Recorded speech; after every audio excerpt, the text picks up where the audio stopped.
Hello, beautiful Dojo family. Thank you so much for tuning in today. And before I do anything, I want to invite presence into the space because I'll be sharing with you from the deepest place of my heart, from the channeled spoken word that has come through in some of the most pivotal, challenging, painful as fuck, and profoundly expansive moments all along my journey. So whatever you're doing right now, my invitation is to pause for just a moment, just to bring some presence into your body from the crown all the way down, just scanning your body from the crown all the way down, and taking a deep down belly breath. And bringing all of your attention into your heart. And let's all just take a moment together, and that includes me, to tune into our why for being here today. My why, my deepest why, is to embody the living prayer that the transmissions that have come through me in the form of the spoken word pieces I'm so excited to share with you today will touch the lives that they're meant to touch in the perfect moment, that many of you will have an aha moment, or this is the exact thing that I needed to hear right now moment, and that these poems, these transmissions that came through will serve you at the same depth, if not beyond, that they did me. And it's been such an incredible experience for me as someone who never considered myself an artist, never. In fact, growing up, I would always say, I feel like I could do anything if I really set my mind to it, except sing. And now I find myself at 36 years old, learning how to play the guitar, singing songs, learning medicine music. And it's the pleasure and the truth from my perspective of what it means to be a human, what it means to be channeling the infinite through a finite form, that we are built, it is our birthright to expand beyond those conditioned edges, right? For me to reclaim myself as an artist, or I can't even say reclaim, to claim myself as an artist for the very first time in my 30s is so invigorating. It's so invigorating. And it's something that hasn't come through force. It came initially through facilitating the live liberation dojos, because they're that for me too. They're transformational arenas that invite expanse in me as well. And so I got to see where the why behind my lack of expressing myself as an artist. I'm sure there was an experience when I was young. Well, there definitely were experiences when I was young of getting the reflection that I couldn't sing and ingesting that and making it true. And then pile on top of that the fear of failure, the fear of sounding bad, the fear of being judged. And these are just all fear of feeling something. So I gave myself permission to intentionally permeate those feelings and go into the energy of, okay, and could I handle it if I sang a song or wrote a piece of poetry and was met with the reflection of, this isn't good, we don't like it. It's very unlikely that we would experience that, but the possibility is there. And I got to really ask myself, if that were to occur, could I handle it? Would I be able to stay with myself and know myself and tune into the love that my heart is really wanting and offer that to myself in that moment if it were to happen? And I risked feeling that so many times and permeated the possibility of it and learned how to be with myself right there in the possibility, in the raw beat of, whoa, okay, I'm gonna do this thing that's brand new and it's vulnerable and here I go. And you guys feel that? It's so compelling to witness someone in the raw beginnings of their expression. When someone's in a vulnerable moment of expressing spirit through their form, and you can feel the vulnerability in them, they're not masking it or covering it up. For me, that's even more compelling than witnessing like a totally seasoned artist like coming up on the stage and doing what they do. But watching someone unlocking their artistry and doing something for the very first time is so magical. So my prayer for all of you who have been either operating within a limiting construct of, oh, I'm too old to learn anything, or I'm just not that, just starting to track those stories and inviting in possibility, the possibility that there's more of you that wants to come through in the form of expression in any way. It could be music, dance, song, painting, writing, poetry, whatever it is, right? Wherever there's a new expression that wants to come through, and we're infinite, I believe that we're always opening to more of ourselves, and that learning and the energy of beginner's mind in the student is always available for us to grow throughout the course of our lives. And that helps us not stagnate. We keep it fresh, keep life alive, keep it interesting through the experience of growth. So for me, that growth edge in many ways has come through owning myself as an artist. And as I've leaned in again and again to the healing aspect of it, like healing the part of me that had been wounded in the past based on being perceived as a bad singer, right? And then repatterning that and starting to actually practice and open up my voice. And now I'm getting reflections of how beautiful my voice is. And I'm playing the guitar. And I'm learning with my teacher, who's an incredible elder. It's like there's so much that's opened up on the other side of being willing to feel the feeling of the possibility of it not sounding good, and leaning into that over and over again, and not just in my own space, but being witness doing it inside the dojo. So today, my intention is to share with you 3 spoken word pieces that have been a result of unlocking my own artist. And as I unlocked my artist, because I will tell you guys, I did not, consider myself to be a poet or a spoken word artist until just a couple of years ago. So this is a new gift that has come online, and it's so incredible and has been so healing, because a lot of these poems, when they come through, it quite literally feels like inspiration, spirit coming in to my form, spirit inspiration, spirit inspired into the body, spirit flowing through my body. It's some of the moments that I feel most connected to soul, to spirit, to my soul, and to that which is beyond me, flowing through me, sourcing through me. So each one of these poems were written in one sitting, like a consistent stream of writing. And they all came in during major pivotal turning points in my life, when I was calling in my greatest healer and my greatest teacher. And that teacher and healer came in through spoken word, through the spoken word. And our words are spells. That's why they call it spelling. So I'm casting these spells. Through my writing, I am speaking life into my own healing process.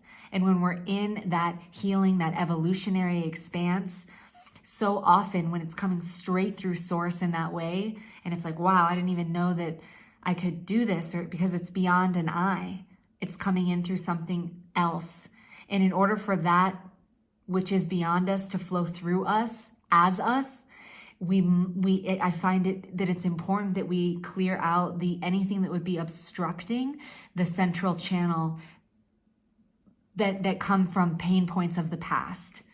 So if you imagine a moment that spirit comes in, or you get an inspiration, and then if you imagine that inspiration coming in, like, I should write a book, or oh, I have this inspiration to cook this new recipe that I've never done before, or I want to learn to play the guitar.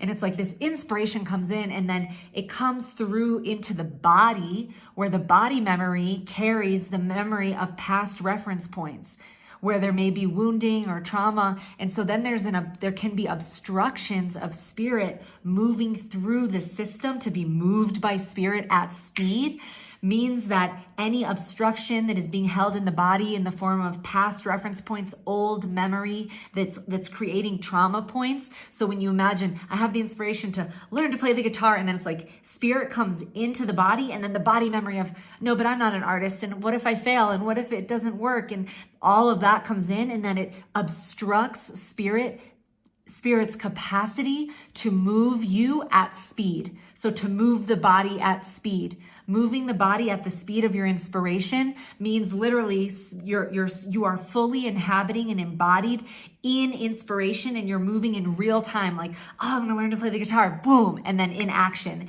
It's like life force is moving you. And when you feel that life force move you, and it often comes in the form of inspiration, you can start to track through the contrast. Oh, I feel moved. And then you can feel, oh, the thought patterns or the old trauma points or constriction coming up in your body. And that's where an indicator of, oh, that's where I could get more free. That's where my work is at. Let me tend to that. Let me put my attention here in the system and identify what aspect of myself needs my attention, forgiveness, love. And that's where we start to identify where some more energy of liberation and freedom and permission is wanting to be had in the physical body so that we can move at speed. And when that feels clear, when the system is cleared of these obstructions, and for me personally, a lot of that work has happened inside spaces that are emergent fields and deep invitations and spaces of permission, like the Liberation Dojo, where I've practiced singing and feeling my body acting up, like, oh my God, what if I fail? This is going to sound bad, blah, blah, blah. And then just leaning into it and being in the dojo in the practice of doing the thing anyway, risking feeling the feeling, and then most often getting the positive feedback of, wow, the thing I was afraid to feel didn't even happen. And then I'm the me on the other side of this edge, and this whole other realm of possibility has now become available to me, where I'm now the version of myself that's singing and playing the guitar and speaking spoken word poetry that is a ceremonial activator of healing through the word, where I never considered myself to be able to do that. And I'm being witnessed in that, and I'm receiving positive reflection and affirmation, but that never could happen if I wasn't willing to step beyond that edge and face off with that feeling. So as I've done that, it's like an alchemy occurs in the territory of the feeling in the emotional body, where the fear, the edge points start to dissolve and my nervous system relaxes more. So that has, from my perspective, made me more available for these moments when just spirit wants to come in and flow through, often in the form of spoken word. So feel really grateful for that and excited for the opportunity to share with you today. And I'm in Taos, New Mexico right now on the tail end of what has been an incredibly powerful and expansive 2.5-month journey. And I feel reflective.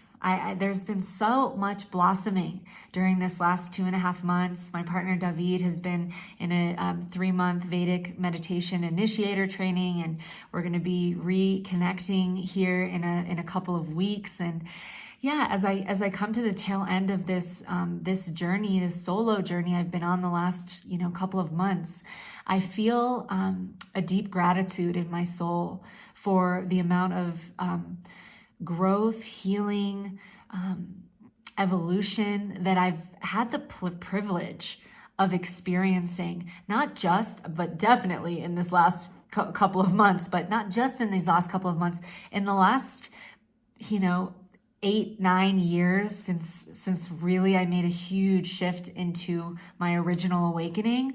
But it just keeps getting more and more free, and more, I feel more and more free, more and more available. And I'm learning and understanding the mechanics of transformation, at least in the way that I've experienced them, right? We can support others in their transformation to the degree that we've gone there. And I'm feeling reminiscent today. And there's a few pivotal points in my journey that I want to transmit to you through the spoken word pieces that came through at those particular pivotal points. So the first piece is called, I am going to be a good friend to me today. And this piece, came in several, 2 or 3 years ago. I don't remember exactly when, probably closer to 3. And it was one of the first spoken word pieces I ever wrote. And it was one of my first experiences of being really in the contraction of a deep piece of my own personal wounding coming up. and having this opportunity to sit with myself, and in the space of stillness that I created for myself, feeling spirit flow through my body and come out in the form of this spoken word piece. And when I completed this piece, there was a profound shift that occurred in my being. It actually became like a ceremony for me. And when this particular trigger, oriented around people pleasing, the desire to be a part of things and to the desire to be included, would come up, and recognizing a part of my own evolutionary curriculum has been relational curriculum, and I had developed an identity that is a protector that would go into patterns of people pleasing, bending over backwards, over efforting, proving myself, overextending myself, going against myself, that type of patterning and protection, ultimately based on the fear of losing love, the fear of being abandoned. And so this protector in me would go into these patterns in order to preserve love and to preserve relationship. And if you're listening and you have that one within yourself, the people pleaser, right, the bend over backwards, walk on eggshells one, I invite you to just presence that piece of you who has come as a protector, who you have developed, not has come. This is an aspect of you based on the intelligence, the wild, radical intelligence of who you be as a human. When there was an early constellation of situations, you developed this particular protector that kept you safe. And it was likely effective based on the environment that you found yourself in for a time as a child. Right? And then we grow up and we continue to have these deeply ingrained protection mechanisms, right? And they still act themselves out. They still express themselves, and it can feel like a death not to, because we're dying into the possibility of feeling the feeling of rejection if we don't go into people pleasing, feeling the feeling of abandonment if we don't bend over backwards and become the chameleon, exactly what we're using our sensitivity to feel someone else might want. That's a scary thing, to break this pattern. So this poem for me was a pattern interrupt during a time when I was actually witnessing myself heavily going into this patterning. And it comes from a place of deep compassion and source, just source. Like it feels, this poem feels like it came through source, the source of me, the source of my heart, the deepest truth that I could possibly access.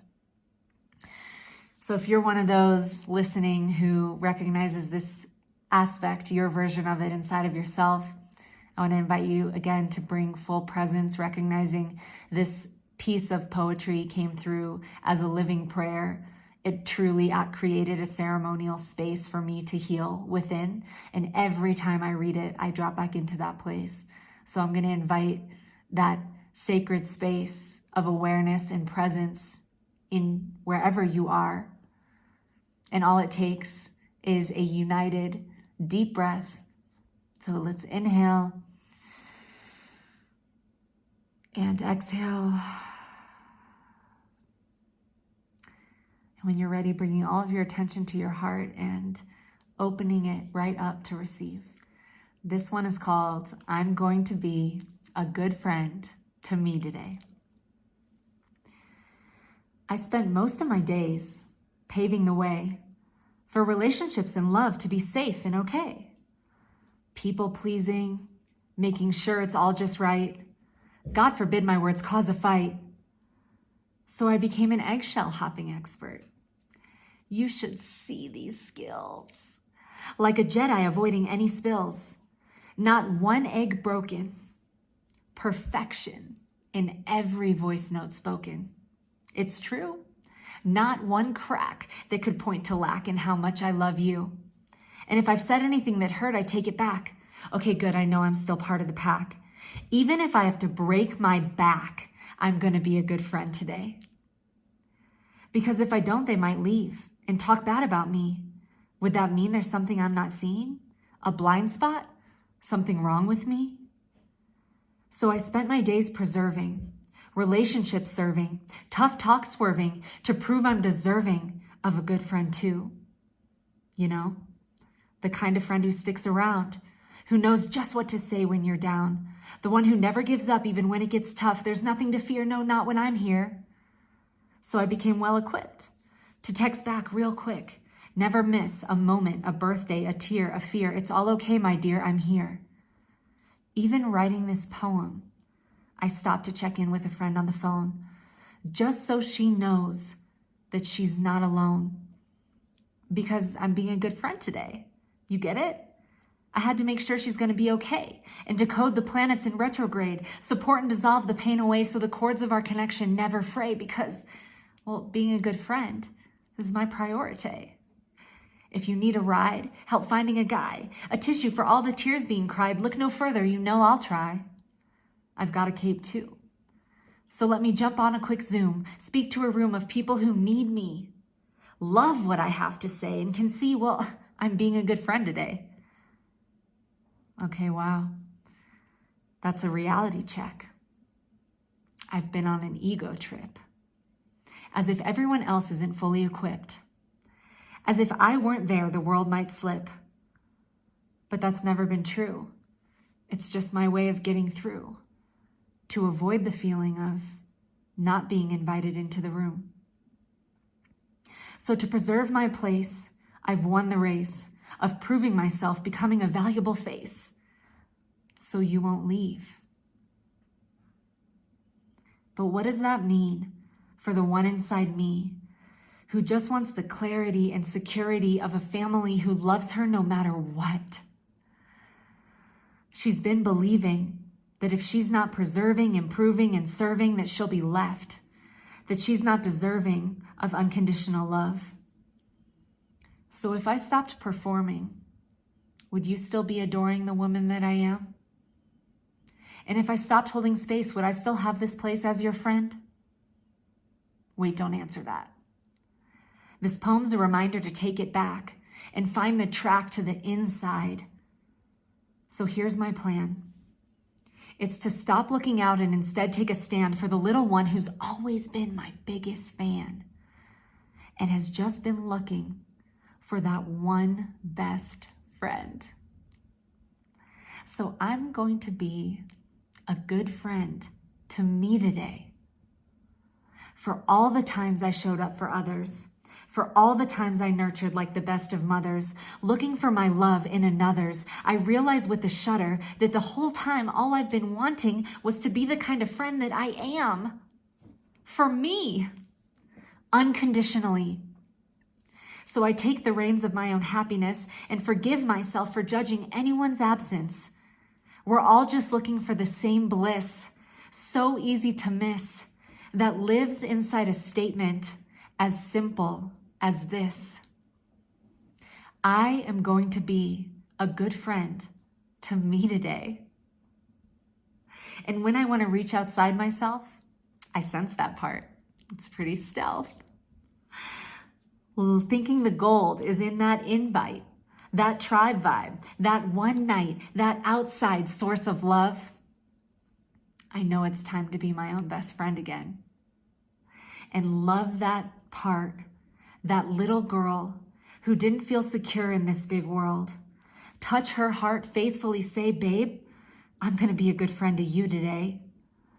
I'm going to hold you close, invite you everywhere I go, introduce you to all the people I know, take you to dance, adore your dress, blown away by your sexiness. I'm going to light the candles, make great food, and be sure you know just how much I love you. And at the end of the day, you'll know this. There's nothing else you have to do to earn this lifelong friendship. So just take a deep breath right there. Thank you so much for receiving. And my prayer is that that aspect inside of you just received some love and expanse and release from that transmission. So onward.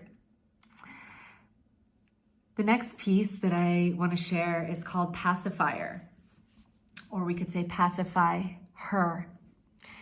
And I wrote this poem in one of the most pivotal, profound healing moments of my life. It was a few months after I had ended the relationship with my previous partner, Oren, and he had started seeing someone else just a few weeks after we ended the relationship. And that relationship is authentic and true and real.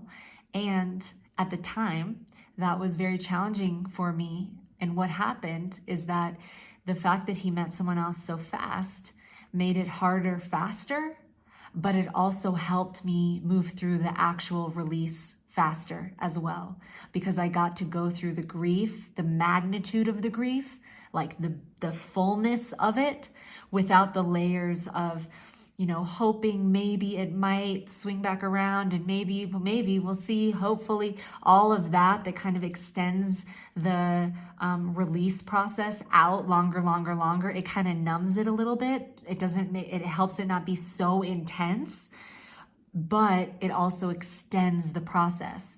And so retrospectively, it was a massive gift for me that Oren met someone else so quickly, because it helped me actually move through the authentic release of the romantic aspect of our relationship, fully dive into that, fully go through the grief of it.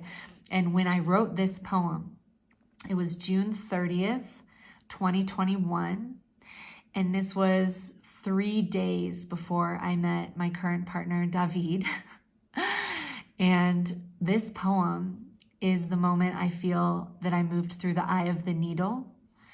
And what that means to me is that I had called all my energy home. I had moved through the most intense parts of the grief. I'd moved through the majority of the grief connected to the loss of the prior relationship with Oren, meaning like I hadn't bypassed it. I wasn't resisting it. I had fully gone through it. I had gone through the grieving, the mourning process, and was coming home to myself fully at this time. And I had called all my energy home. So no part of me was hoping, reaching, wanting anything or holding on to anything from the past. I felt every ounce of my soul home, present here in the now and moving forward. And it's when I felt my heart crack open to be ready to receive love again. And so this was, again, 3 days before I met my partner, David. And I was staying at a dear sister's home, one of my best girlfriends, Azria, and her husband, also a dear brother, Benjamin. And I sat up in bed out of nowhere. It was about midnight, and I was already laying down, falling asleep. And then just the first line just came into my head. And as soon as I heard, it was like I heard the first line. I wasn't thinking of it. I was literally falling asleep. As soon as I heard the first line, I just sat up erect, got my journal, and just wrote it full one shot. And this poem is called Pacifier, and it became an initiation for me into truly receiving myself, letting go of the past in the full release, and then receiving myself in the present, and the stepping through that eye of the needle and opening to love again. Okay, when you're ready, let's take one deep breath. Inhale and exhale. And this is for those of you who may be going through a breakup or heartbreak, or just engaging in new relationship at the next level. So this one's called Pacifier. When the pacifier and the pain are sourced from the same, it's time to change the game you're playing. I'm just saying, stop reaching to that which used to soothe it when it now causes bruises every time you try to use it. Pacifying pain is counterproductive, because pain numbed only becomes more disruptive with time. It yells, it howls, it seeps through the cracks, it demands attention, screaming, "This pacifier is whack. Time to peel it back." A path illuminated by the illusion of lack, pointing the way toward the gorgeous truth that underneath the pain, which is one and the same as the innocent woman who holds your original name, she's been laying there, patiently waiting for you to get beyond incubating into a full reclamation, a total liberation, add an exclamation, a purification into white, hot, unguarded love. Love looks like no. Love looks like yes. Love looks like, frankly, whatever she says. There's no one way love looks. The answer isn't hidden in any book. Some say love means accepting unconditionally. Others say it's setting up a boundary. As for me, honestly, all I can see is the simple truth tincture wisdom of the body. The body wisdom is that little girl, held by the wise elder, pure as any pearl. The ultimate teach her. Thank God I let go of the numb her to finally reach her. Because for love, there is no pacify her. Love, I refuse to deny her ever again. The magnitude of the pain is proportional to the magnitude of the love. And oh my God, does she love.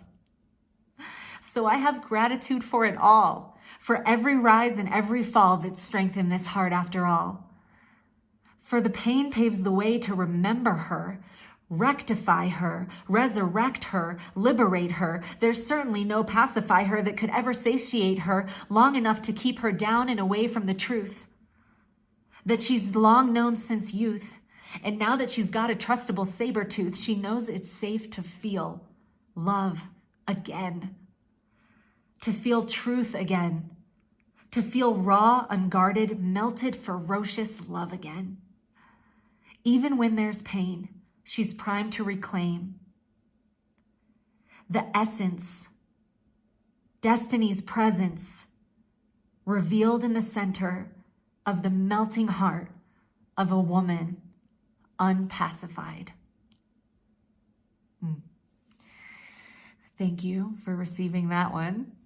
That one was juicy, and I feel the magic and potency of it, and just the power of receiving myself in this way, that raw, unguarded heart of a woman unpacified.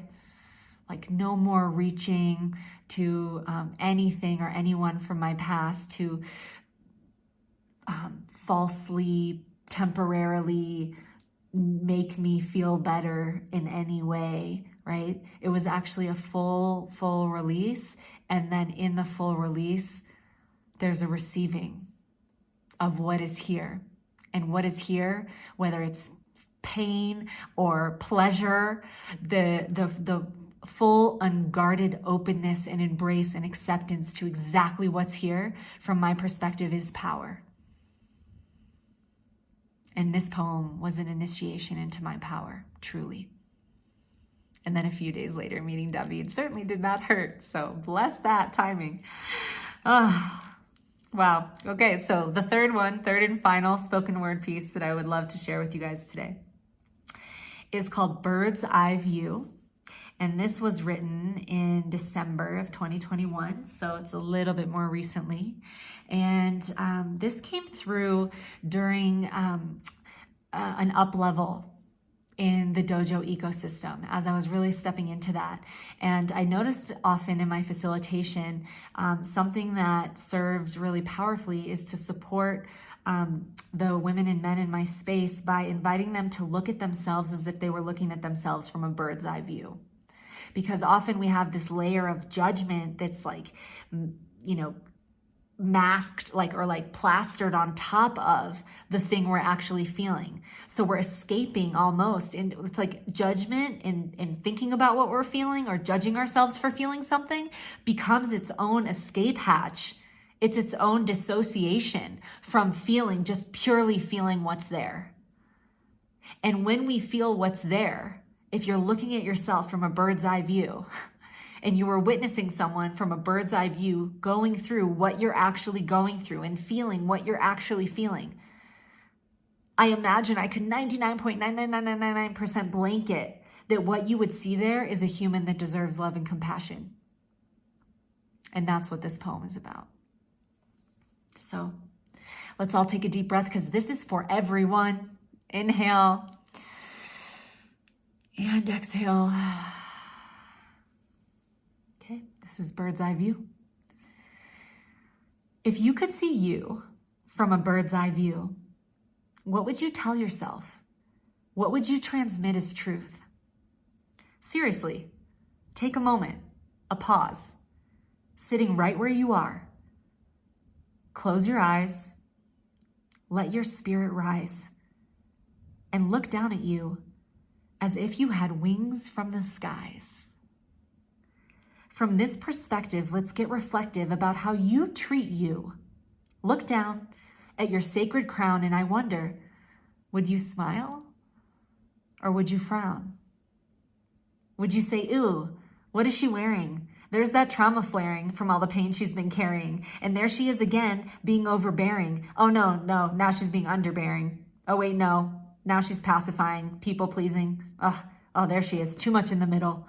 She just can't seem to solve this riddle of how to get it all right, how to love them all right, how to know it all right, how to just be all right."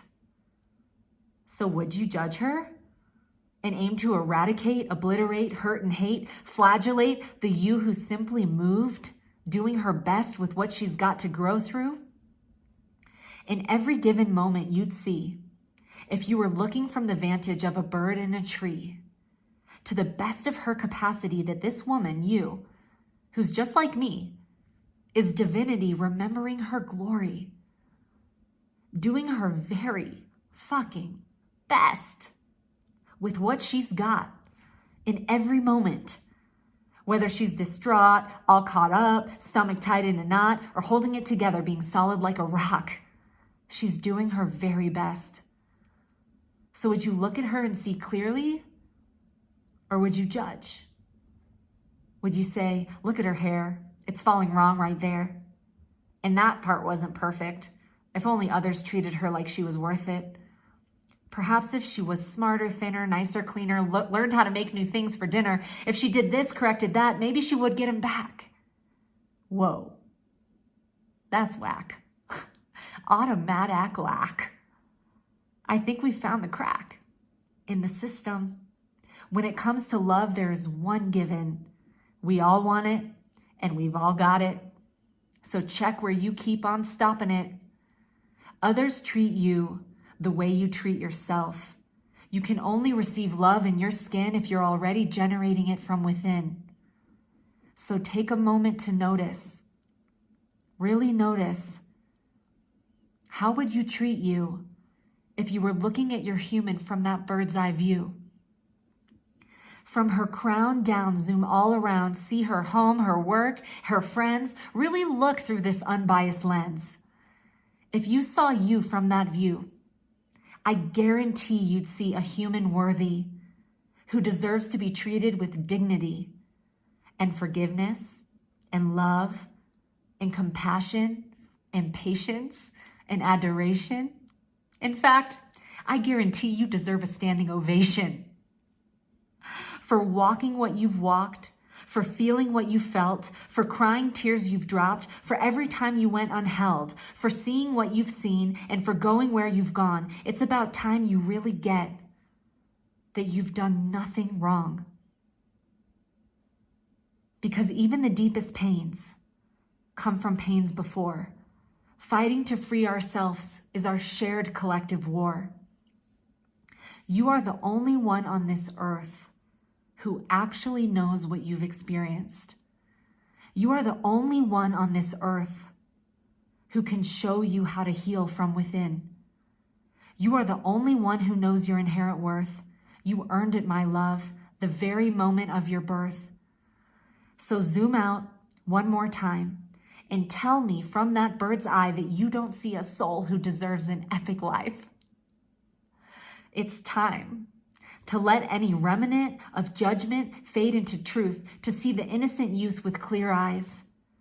You know her, the child living inside, who's been the receiver of every harsh thought you've tried to hide.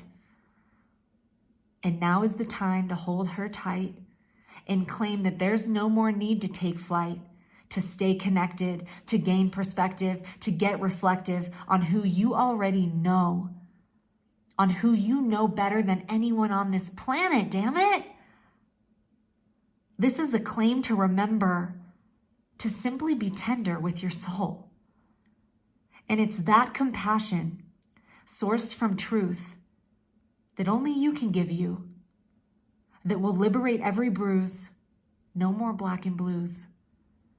We just have gratitude for every hard knock felt and kiss missed, because we see it brought us closer to this love, this compassion.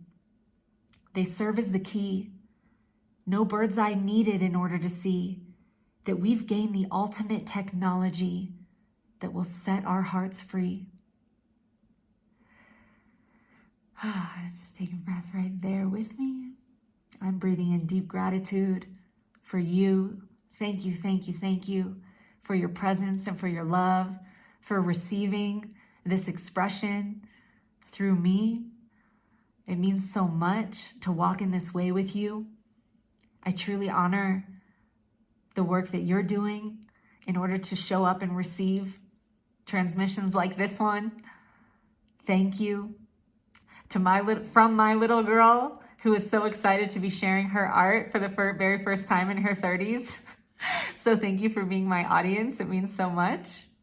And encouraging every single one of you to play with aspects of yourself that you're just newly getting to know. Nurture them. Nurture the parts that you had, no idea that you were even capable of exploring. And I encourage an invitation. I encourage you to expand into territories that scare you, because there's so much medicine and there's so much expanse and liberation and exhilaration right there in that unknown, scary, can I do it? Is this okay? Territory. That's where so much of the magic in this life lives. So thank you for dancing in that with me today. My prayer is that these spoken word pieces touched you in a way that is meaningful. And with that, I am so excited to see you next. And with that, we will close out this episode of the Dojo, Life Beyond the Edge. And I honor you for walking in this way and living your life beyond the edge right along with me. I'll see you guys next time.